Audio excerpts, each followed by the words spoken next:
sudden impact and scorching flames. I thought, am I gonna die? A fiery crash nearly kills a racing legend. Thank God I made it through.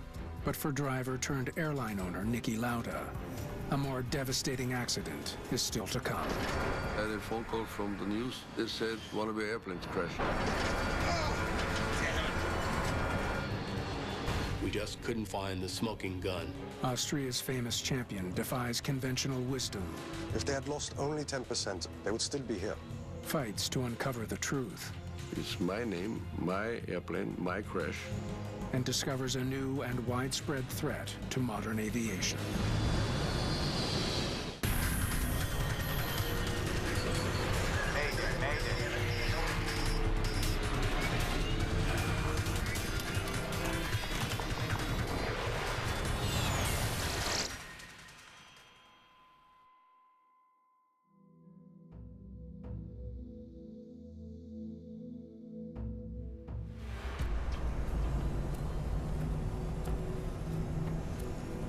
You need a little bit of rudder trim to the left, huh?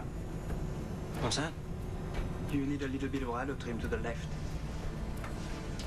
Okay. Captain Thomas Welch and First Officer Josef Thurner are flying a Boeing 767 from Bangkok, Thailand to Vienna, Austria. The flight is operated by Lauda Air, the brainchild of famed Austrian Formula One driver Niki Lauda. For me, it was a logical step after retiring from racing to start in this kind of business. And that's what I did with Lauda Air. Throughout the 70s, Lauda dominated Formula One racing.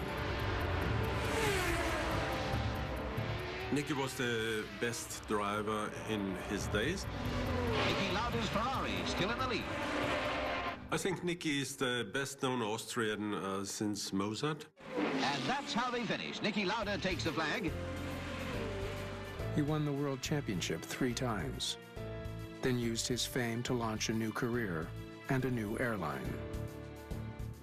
One of the main reasons was to give the passengers a different way of flying, better service, better food. The airplane had to look in a certain way.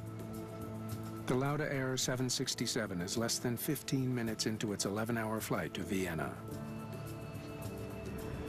It's a route Niki Lauda knows firsthand, because he's not just the owner of the airline, he's also one of its pilots.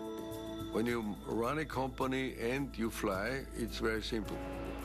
Because when you're with your passengers, then you know what is going on. You can look yourself what the problems are, and I corrected things quicker in that way. Factor 14, 5 plus 18, plus 2 is 20. In the cockpit, Captain Welch and First Officer Thurner monitor their instruments while the autopilot controls the climb.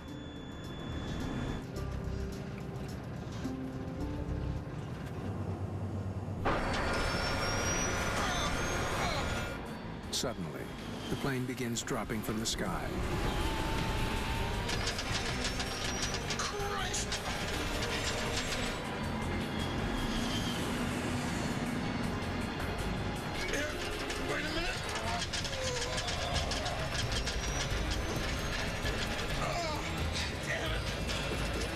The pilots have lost control.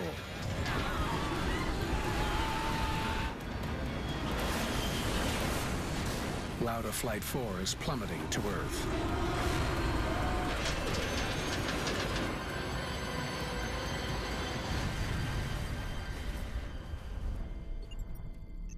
The plane slams into a remote jungle 175 kilometers northwest of Bangkok.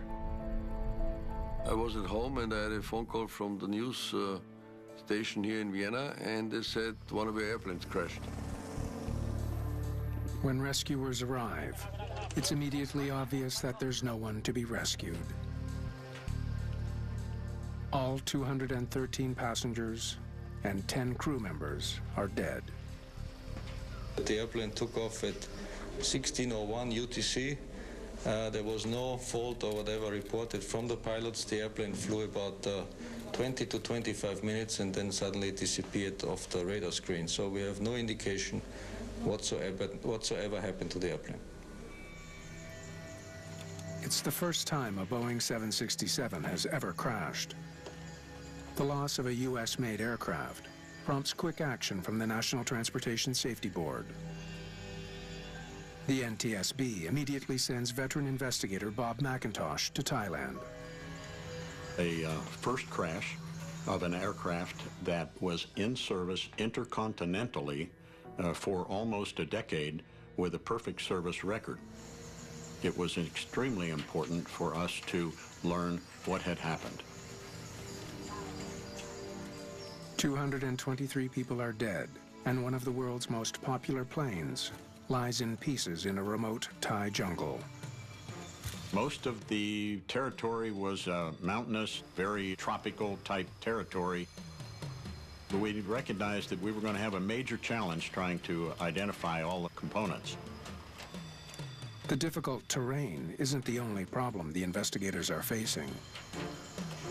There were numerous local folks around, and unfortunately, they were not controlled by the local police. There was looting and treasure hunting going on around the crash site. First thing we got to do is put a stop to that. Local villagers are swarming the wreckage. Vital evidence is in danger of disappearing. It was of great concern to us that critical parts might have been taken away from the site simply by folks who didn't understand the criticality of that evidence. The badly burned wreckage is strewn over a square kilometer of rough terrain. We were confronted with what appeared to be evidence of a in-flight breakup, in that the major components, the cockpit, the tail, the main body, they were scattered far enough apart that certainly they had not come down together. The large field of debris leaves McIntosh with little doubt. The 767 broke up in midair, not when it hit the ground. What could have caused that? So it sounded like an explosion. Witnesses say the plane blew up and came down engulfed in flames.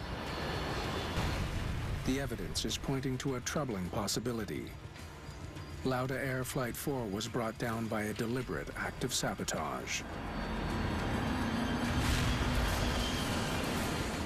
There was a lot of speculation about the possibility of a terrorist act affecting the aircraft. Glad to have you on board. Let me show you where we're at so far. This is Fred. Boeing sends its own investigator to Thailand. Kevin Darcy has an intimate knowledge of the 767. He helped design the plane. He too suspects this could be a case of foul play. It is pretty unusual for an accident to occur on the early climb-out portion of the flight. My initial thought was that it was some sort of sabotage or a missile or something like that. It's been just 3 months since Western powers pushed Saddam Hussein out of Kuwait in the Persian Gulf War.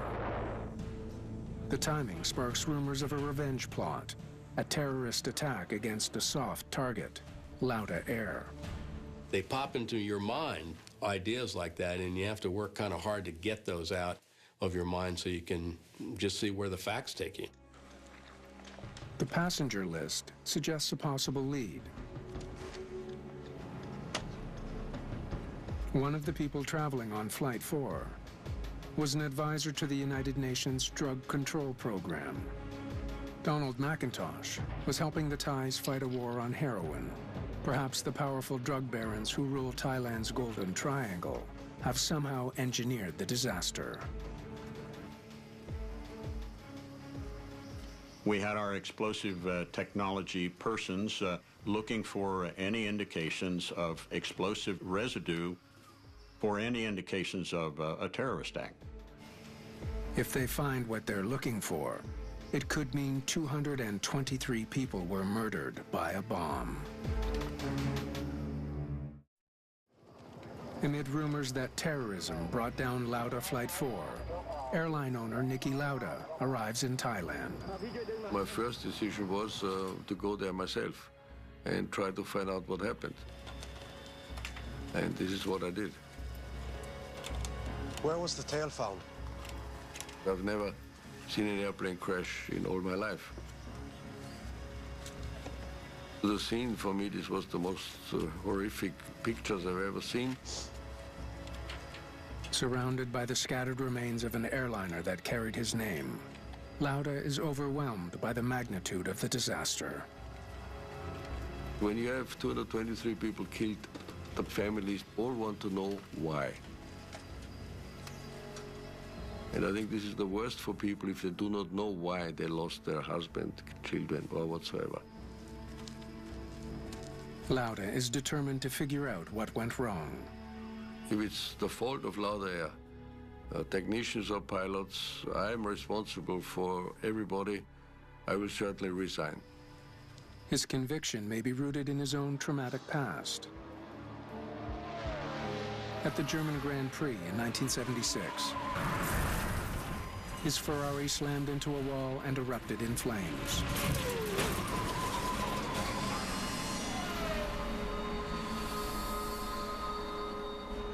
Lauda suffered third-degree burns to his head and body.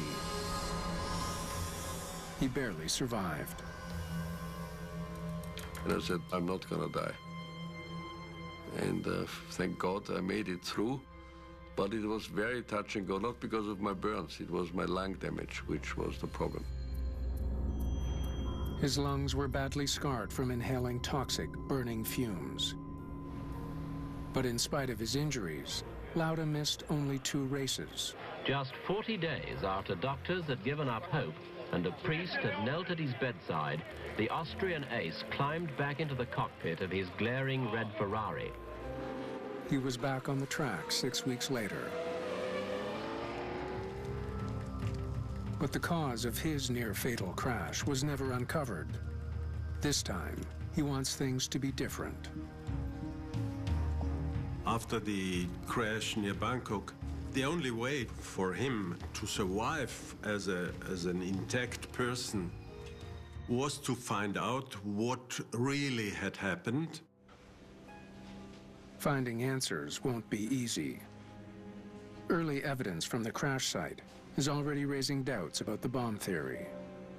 One of the most important signatures in looking at terrorism is to look at the baggage containers in an aircraft and see if they're damaged in any way and what that damage is, if there are signatures of explosions. I don't know. There's no charring. There's no outward pedaling. Doesn't say bomb to me. We didn't see any evidence of terrorism. The black boxes may have captured important clues about the cause of the in-flight breakup, but they're badly burned. To have any hope of retrieving the data, Thai investigators need to send the boxes to a sophisticated lab. Bob McIntosh makes the case for the NTSB to get the job. They should go to Washington. There was an obvious reason, and it was because the aircraft is certified by the United States FAA, and the manufacturer is located in the United States. Days after the crash, crucial pieces of the plane are still missing, including the engines. Tracking down the wreckage at the Lauda crash site was certainly a major challenge. It was mountainous. It was totally overgrown. We climbed a mountain, went back down in a valley, and found the left engine. Well, would you look at that? Then, investigators see something that sends a chill through the aviation world. When we walked up on that left engine, it was obvious that this airplane engine had gone into reverse prior to its separation from the rest of the wing. It's a troubling discovery. The thrust reverser on Flight 4's left engine is fully deployed. Once we actually saw that the thrust reverser had deployed, for me it was shocking. It was not anything I really expected would happen. Thrust reversers help jetliners come to a stop on landing. They work by redirecting engine thrust forward to slow the plane down. Left side deployed in midair. No doubt. Planes have built-in safeguards to prevent reversers from deploying during flight. But even if it does happen, it shouldn't cause a crash. The widespread feeling of what would happen if a reverser deployed in flight was that the airplane would be controllable, that you could make a safe landing after that happened. In fact, flight testing has already shown exactly that. Before the 767 first went into service, Boeing had to prove that pilots could keep flying safely after a mid-air deployment. I was actually on one of the flight tests when we tested the thrust reverser deployed.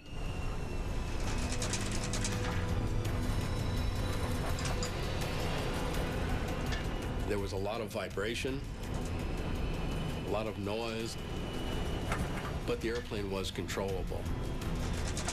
The pilots only experienced a small loss of lift.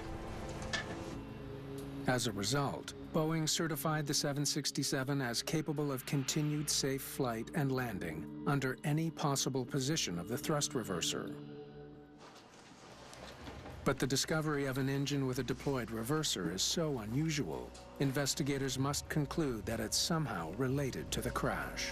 How does a thrust reverser bring down a 767? We're missing something. If it turns out that a faulty thrust reverser can bring down a plane, it has ominous implications for the entire airline industry. Hundreds of thousands of passengers around the world could be in jeopardy. We recognized that we had something that was very unusual and would require a lot of analysis. The deployed thrust reverser is the strongest lead investigators have. But no one can figure out how it could have caused the crash. What would have caused the loss of control of the aircraft, because it had been demonstrated that this very condition could occur in the air, and you could continue to land.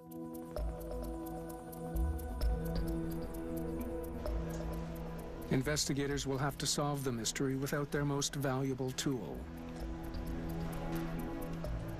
The flight data recorder is so badly burned that technicians at the NTSB can't recover any data. The disappointment was the flight data recorder was completely destroyed, which was very unlucky. But there's better news about the cockpit voice recorder. It has survived the fire. Ready to go? Investigators on both sides of the world can finally listen to the last moments of Lauda Air Flight 4. 80 knots. Check.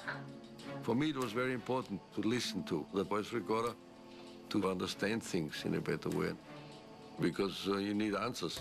V1. Rotate. We recognized that the first officer had been in the pilot monitoring position. The captain was flying the aircraft.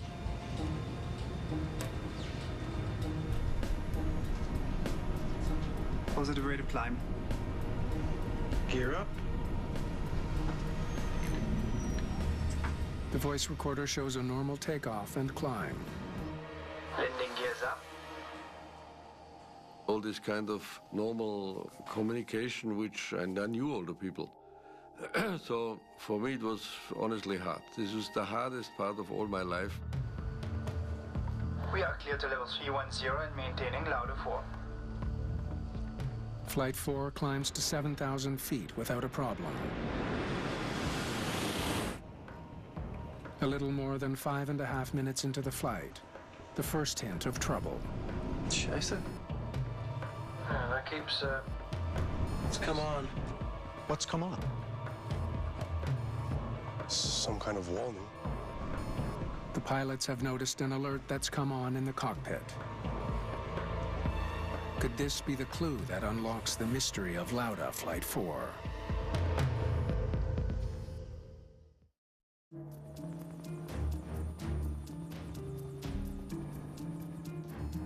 Investigators listen as the Lauda pilots discuss a mysterious cockpit warning. What's it saying there about that? Additional system failures may cause in-flight deployment. Expect normal reverse operation after landing. Stop it for a second.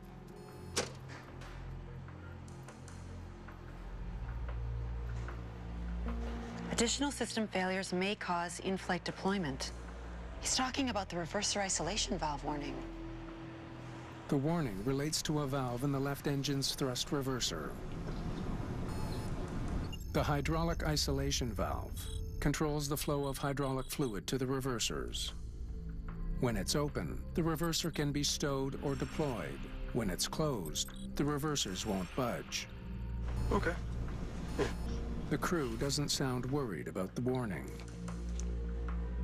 The reverse isolation warning that was presented to the crew was an abnormal but not emergency issue, and it didn't require any action by the crew other than to be advised that the thrust reverse might not be available on landing. Okay. They did the right thing. They read the checklist, and the checklist said you can continue the flight. Should I ask the ground staff? No, it's probably moisture or something. Because it's not just on, it's coming on and off. Yeah.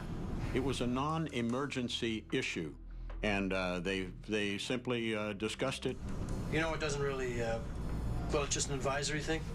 To make sure that they felt comfortable that it was not something that was going to interfere with the flight. I don't, it could be some moisture in there or something. Kraftstoff 14, 5 plus 18, reserve is 20. For 5 minutes, nothing happens. Then... Oh, reversers deployed! Oh, Christ!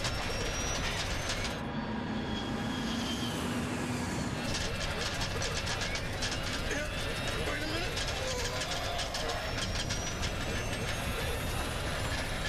Oh, damn it. The captain said, damn it, and reactions of a pilot which is out of control, basically. The co-pilot didn't say a word in these moments of the crash. So for me, it was very obvious that something must have happened there so quickly, because normal pilots, they communicate with each other if there is a problem. The CVR confirms that whatever went wrong, it happened blazingly fast. 22 seconds later, the sound of the plane being ripped to pieces.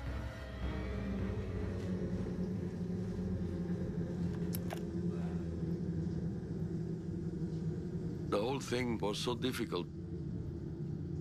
You never forget. Nicky knew that it had to be a mistake, which was not the airline's mistake, not Nicky's mistake, and not the pilot's mistake. Niki Lauda is convinced the deployed thrust reverser is what caused the crash.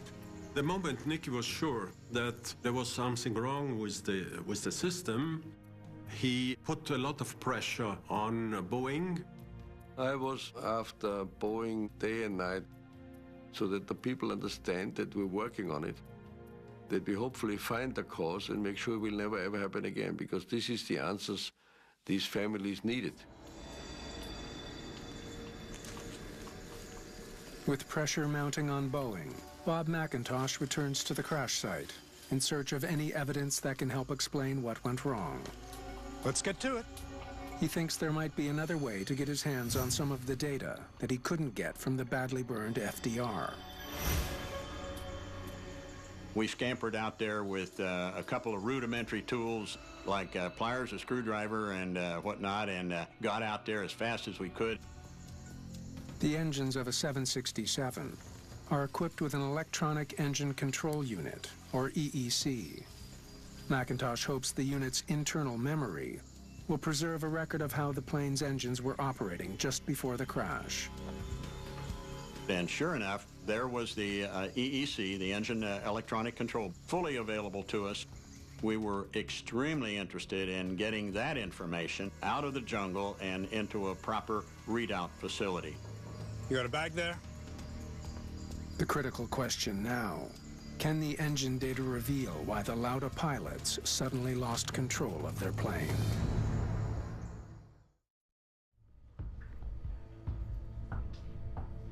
Investigators may be a step closer to understanding what brought down Lauda Flight 4.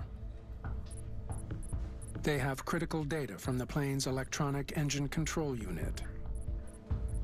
We now had airspeed and we had altitude information.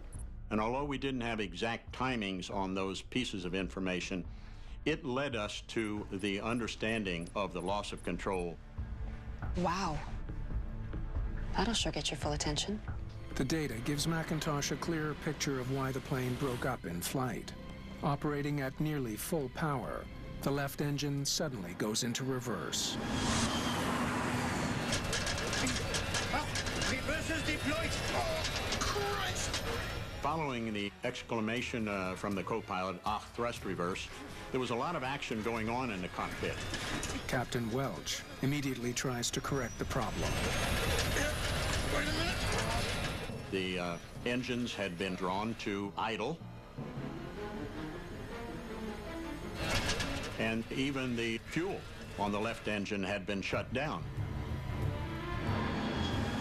Yet just seconds later, the Boeing 767 is plunging to Earth at almost the speed of sound.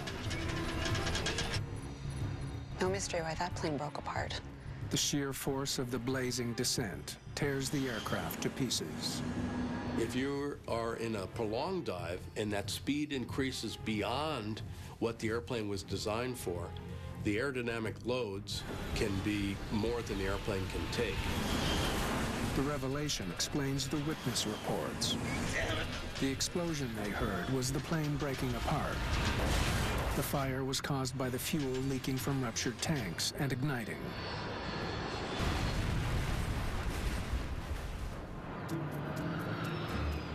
Niki Lauda travels to Boeing headquarters in Seattle.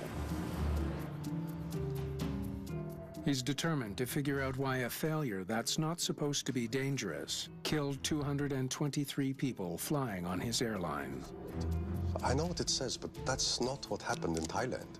And I said to Boeing, listen guys, it's my name, my airplane, my crash, and Boeing understood my problem or their problem, and we kept on working together. Lauda's determination echoes the tenacity he showed in Formula One, always pushing his mechanics to gain a slight advantage. Basically understood that as more you work with your car, your engineers and your mechanics, to make the car on the day adjusted in the right way that you can go quicker. This was the secret. Okay, let's try it in a simulator. It was important to push Boeing because they were the only key of the whole matter. Lauda recreates the flight in the Boeing simulator. Okay, let's begin. He wants to know why his pilots couldn't do what the plane was certified to do, recover from a deployed reverser. Approaching 24,000 feet, airspeed 320 knots. Another 100 feet.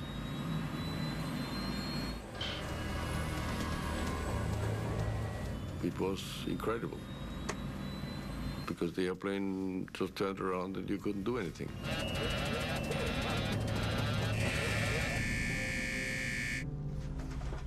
Looking at every sequence slowly and doing it again and again, you realized nothing they could have done. Lauda's tests at Boeing show that the pilots of Flight 4 didn't have enough time to execute the commands needed to save the plane.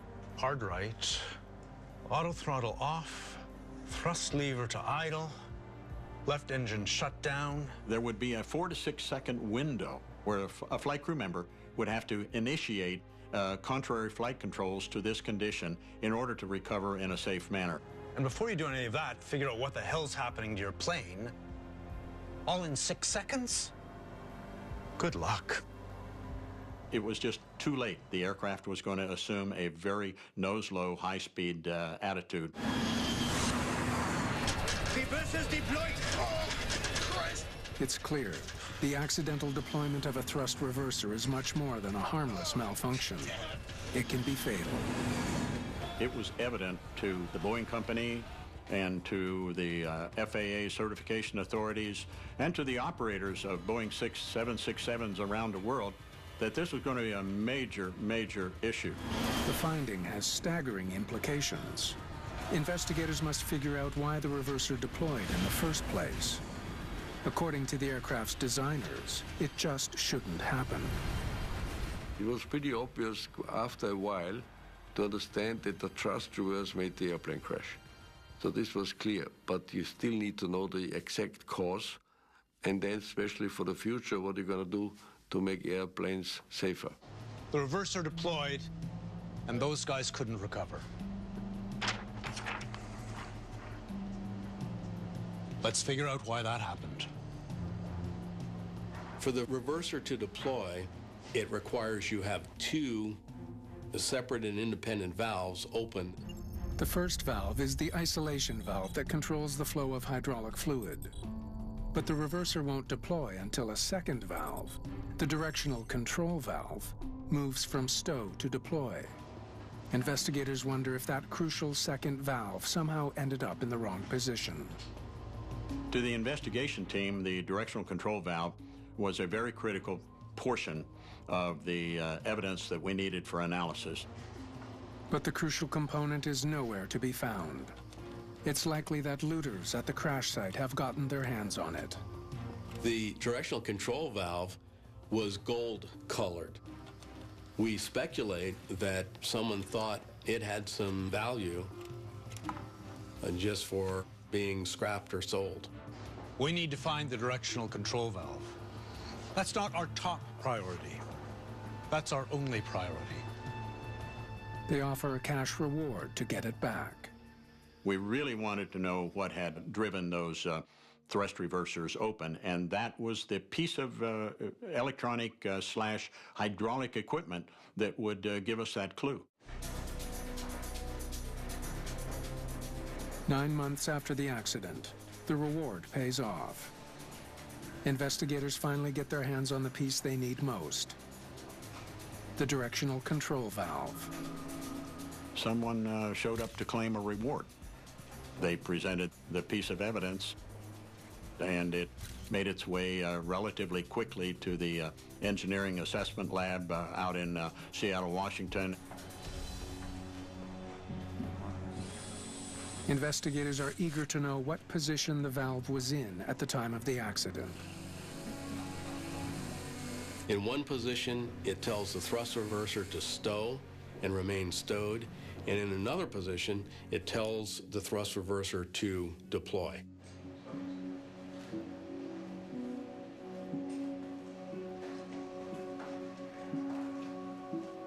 Several screws are loose, and some parts are misplaced. As soon as you see that, you know that you may not have all the evidence you really need. They find soil inside the component, a clear sign that it's been taken apart and then carelessly reassembled. It's a big blow to the investigation. It was disappointing that when we received the valve that we knew that it had been tampered with. Engineers will need to find another way to uncover what went wrong on Lauda Flight 4.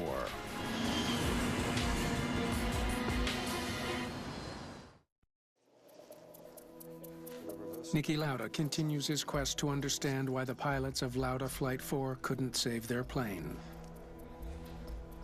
He reviews Boeing test data that shows a 767 should lose only 10% of its lift if a thrust reverser deploys accidentally.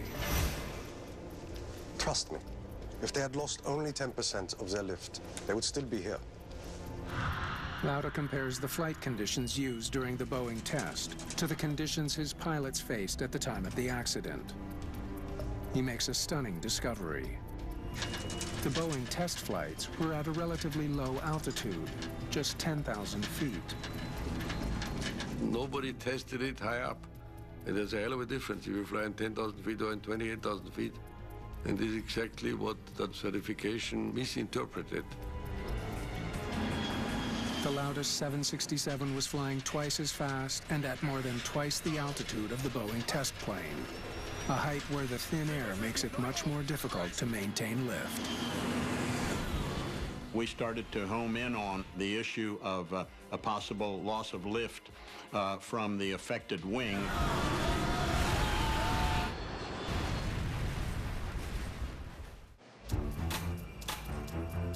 Boeing engineers can imagine only one scenario that might make a reverser deploy unexpectedly in midair. The theory calls for the accidental activation of two key valves at the same time.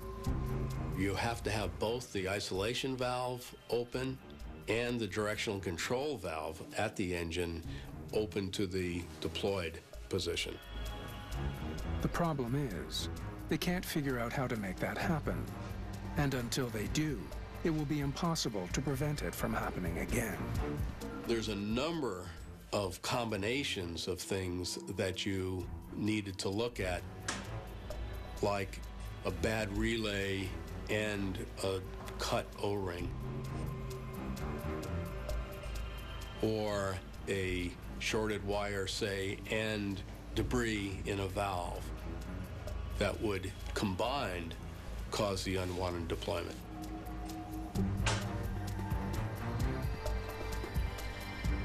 The engineers can find ways to activate one valve or the other, but it seems impossible to trigger both at the same time.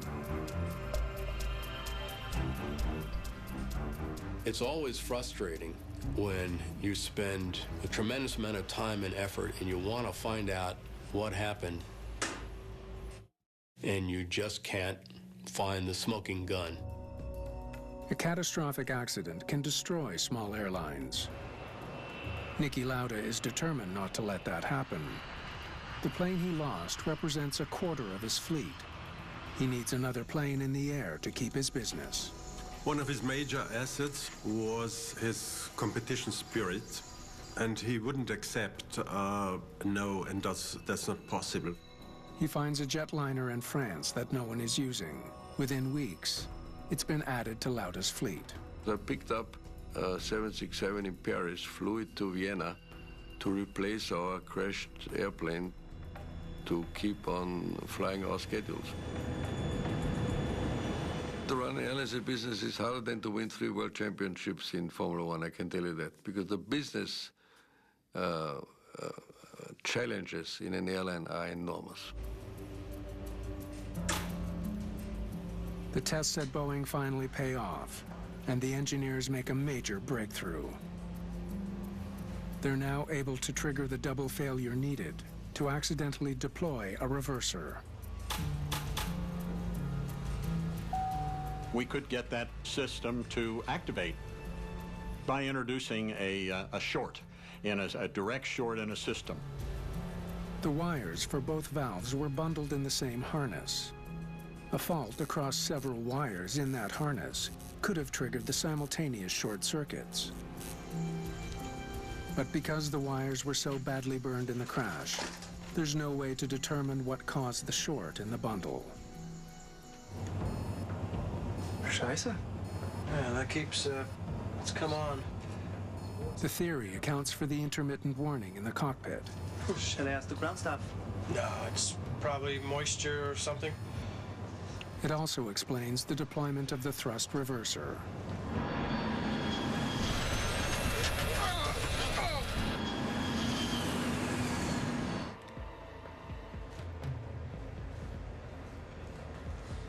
Two shorts in 2 valves at exactly the same time? What are the odds? Reversers deployed! Oh, Christ!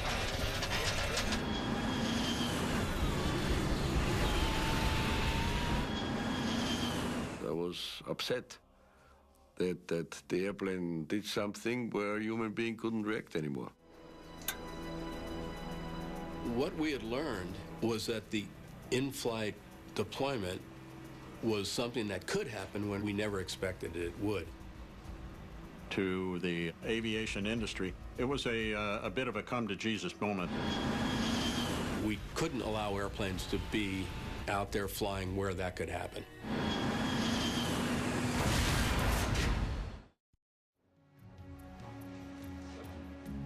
One of the most shocking lessons learned from the Lauda accident is how serious a reverser deployment can be at high speed and high altitude.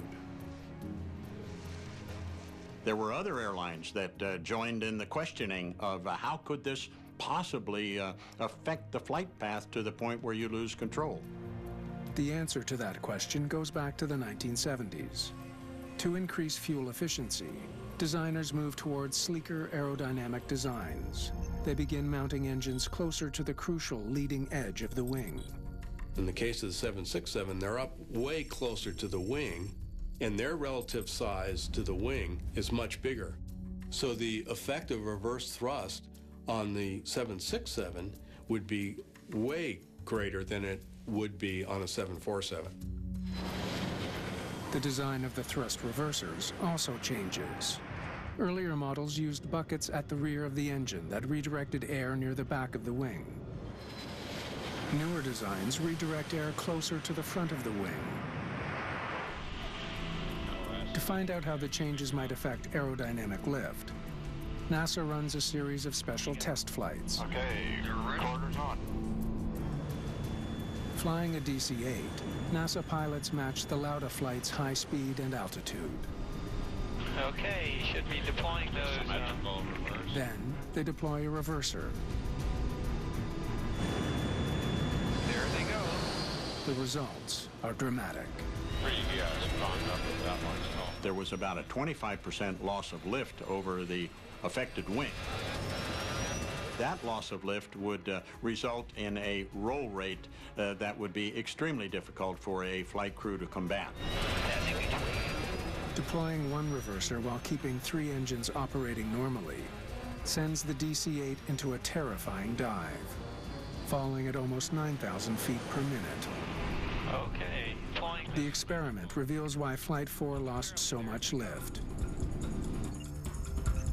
Unlike previous designs, modern reversers disrupt the smooth flow of air over the wing, which decreases lift. The stunning results change commercial aviation worldwide. In-flight deployment of a thrust reverser is no longer considered controllable, and a series of mechanical locks now ensure that even if both valves get energized in flight, the reversers can't deploy. There was some major efforts made worldwide to make sure that the improvements of a sync lock system were installed in every operational airplane and every airplane that was manufactured thereafter. For Niki Lauda, it is total vindication. I was affected myself. I was affected as a pilot, so this drove me all the way to the extreme to find out as quick as possible what happened. The sports hero has gone from winning championships to protecting the lives of passengers. Niki wanted, for his own sake, to have the matter cleared, and of course for the sake of any passenger who stepped into a 767. Lauda Air continued to operate for 9 more years after the accident. In 2000, it was folded into Austrian Airlines. For me, the worst thing in life is gray areas. I hate gray areas, and there are a lot of airplane crashes been in the past where you really do not know exactly what happened. And in this crash here, thank God, it was clear what was the cause, and it was fixed for all airplanes worldwide. So I think this is the only good thing out of this terrible crash.